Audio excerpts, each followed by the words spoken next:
Ted Cruz was pretty confident yesterday that the new documents would not support President Trump's past suggestions that Cruz's father was connected to the assassin as based on a debunked National Enquirer story. Oh, National Enquirer. Are you confident that the release of the JFK files will vindicate your father? I look forward to seeing what's in the files, and you know, politics is a strange process. There are ludicrous claims, and then there are claims that go beyond ludicrous, and this one falls into the latter category. We have something in common with Ted Cruz. Okay, during a visit to Geneva, this is great, Secretary of State Rex Tillerson saw a statue of two people curled up in a ball, and he could relate to that. Take a look. Yes, the mission has changed. He's playing Casey off.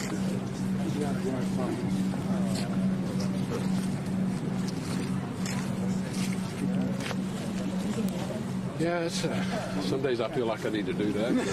Throw up the ball. What are you talking about? Here?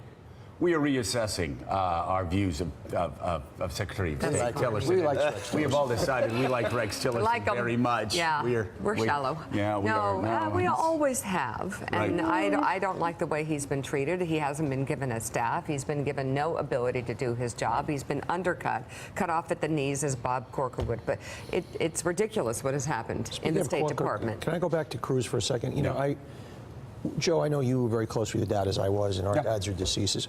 How would you ever cozy up in any form to a man that defamed your deceased father in the most disgusting way? And to me, this is indicative of the cowardice, the spinelessness of all of these characters that will not stand up to Trump. That Ted Cruz, that would be a wart that would never go away. You know, these guys move on. I will tell you, this might be hard for people to believe watching the show, but in politics, I was not all the time forgiving people who had wronged me too quickly. It was very tough. I'd go in, but no memory. My parents, it drove them crazy. My campaign staff. But if you said something about my family, I never forgot it. And, you know, there was a case where somebody said something about one of my friends who had passed away. Very powerful person in Washington. I never forgave him, and I never will forgive him for making that family suffer even more. Ted Cruz's wife was insulted several times by Donald Trump on the campaign trail. His father was attacked on the campaign trail. He probably doesn't forgive him.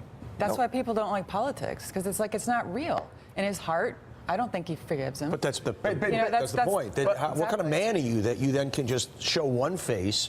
As you know, to me, that's it. As a man, to your point, as a human being, you mess with my family. I don't move on from that. As a man, as a woman, as anybody, if you insult a spouse, a loved one, I think everybody, or man, woman, everybody would be fiercely angry and defensive about that. And the fact that Ted Cruz is just on, you know, telling people in an interview yesterday that Bob Corker and Jeff Flake need to shut up and just sort of fall in line with Donald Trump, which is basically what he was saying, is staggering. It's staggering. Ted Cruz should act like a human being and stop acting like a robot, a political robot. His dad was attacked. His wife was attacked. His family was attacked. What more do you need? He was attacked. Women that worked for him were attacked. And yet, President Trump's poll numbers in Texas are still pretty good. Ted Cruz is going to face an election. Right. He is fearful of severing that tie. He is fearful of seeing the Trump base turn against him.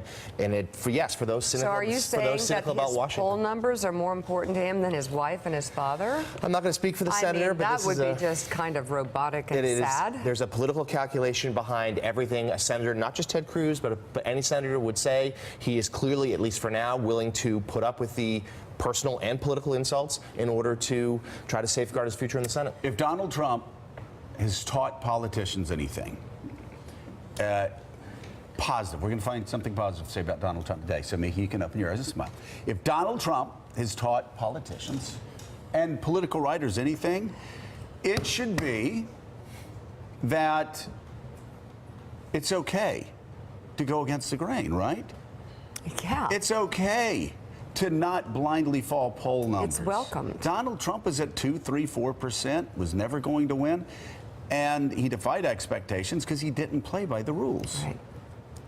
Right. So what do you think Ted Cruz should do? I don't know how to get into his head, and I wish I could, but he's not going to do the right thing. Thanks for checking out MSNBC on YouTube, and make sure you subscribe to stay up to date on the day's biggest stories. And you can click on any of the videos around us to watch more from Morning Joe and MSNBC. Thanks so much for watching.